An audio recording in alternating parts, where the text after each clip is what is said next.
بسم اللہ الرحمن الرحیم۔ اللہ رب العزت نے ہر انسان کے اندر، چاہے وہ مرد ہو یا عورت ہو، خواہشات رکھی ہوتی ہے، اور یہ خواہشات مرد اور عورت دونوں میں بلوغت کے بعد ابھر آتی ہے، جس کی وجہ سے مرد کے اندر عورت کی طرف میلان اور عورت کے اندر مرد کی طرف میلان پیدا ہو جاتا ہے۔ لیکن یہ خواہشات پوری کرنے کے لیے اللہ رب العزت نے انسان کو کھلی چھوٹ نہیں دی ہے، بلکہ ایک پاکیزہ رشتے میں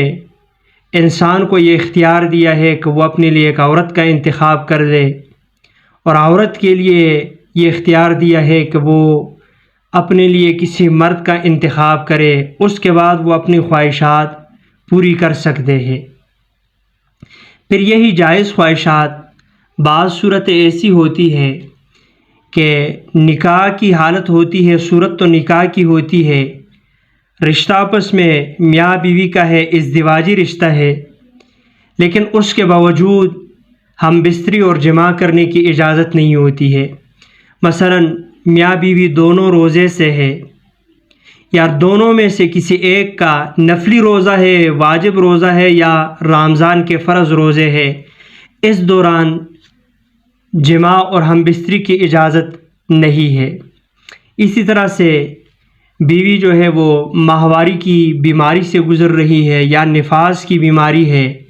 بچے کی پیدائش کے بعد جو خون آتا ہے، یہ دورانیہ عورت کا چل رہا ہے، تو اس دوران بھی ہم بستری کرنے کی اجازت نہیں ہے۔ یا میاں بیوی دونوں میں سے کوئی ایک حالت احرام میں ہے، حج کا احرام باندھا ہوا ہے یا عمرے کا احرام باندھا ہوا ہے، تو اس صورت میں بھی ہم بستری کرنے کی اجازت نہیں ہوتی ہے۔ اب ایک صورت، چونکہ نکاح کا مین جو مقصد ہے وہ صرف خواہشات پوری کرنا نہیں ہے، بلکہ اولاد کا حصول اور ایک ذریعہ وہ بھی نکاح ہے، تو ہر میاں بیوی کی یہ خواہش ہوتی ہے کہ نکاح ہو جانے کے بعد، رخصتی ہو جانے کے بعد ان کے ہاں بچوں کی پیدائش ہو۔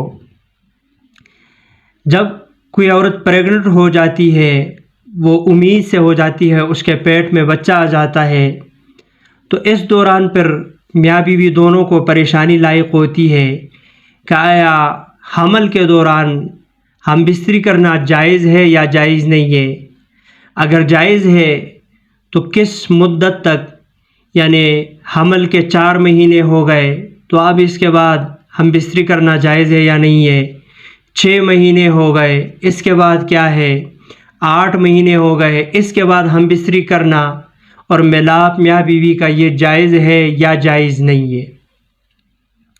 تو شرعی طور پر شریعت میں ایسی کوئی پابندی نہیں ہے کہ بیوی امید سے ہے، اس کے پیٹ میں بچہ ہے یا وہ پریگننٹ ہے، اور اب شرعی طور پر آپ پر کوئی پابندی جو ہے وہ لگ جاتی ہے، 4 مہینوں کے بعد آپ کو جماع کرنے کی، ہم بستری کرنے کی اجازت نہیں ہے، 8 مہینوں کے بعد جو ہے آپ کو ہم بستری کرنے کی اجازت نہیں ہے، 9 مہینوں، اس میں شرعی طور پر کوئی بھی ایسی مدت نہیں ہے۔ دوران حمل پیدائش تک کسی بھی وقت شرعاً ہم بستری کرنے کی اجازت ہے، کوئی ممانعت نہیں ہے۔ البتہ اگر کوئی ماہر ڈاکٹر جو عورتوں کے امراض کا، مرض کا ماہر ہو، اور وہ اگر کوئی ایسی صورت بتا دے کہ ہم بستری کرنے سے آپ کا نقصان ہو سکتا ہے، بیوی کی صحت متاثر ہو سکتی ہے یا بچہ متاثر ہو سکتا ہے، تو اس صورت میں اگر انسان احتیاط کر لیتا ہے تو بہتر ہے۔ یا بسا اوقات تکلیف ہو جاتی ہے، ہم بستری کے دوران جو ہے وہ تکلیف محسوس کرتی ہے حاملہ عورت، تو وہ ایک ایسی صورت ہے کہ جو شرعی طور پر آپ پر لازم نہیں ہے، البتہ ان کو، عورت کو تکلیف ہو جانے کی وجہ سے، یا ڈاکٹر نے کوئی ایسی صورت بتا دی کہ اس دوران اگر آپ ہم بستری کریں گے، عورت سے ملاپ کریں گے تو آپ کا کوئی نقصان ہو سکتا ہے، طبی طور پر عورت اور آپ کی بیوی متاثر ہو سکتی ہے، اس دوران اگر آپ بچنے کی کوشش کرتے ہیں تو وہ آپ کے اپنے اختیار میں ہے، باقی شرعی طور پر اس میں کوئی ایسی پابندی نہیں ہے۔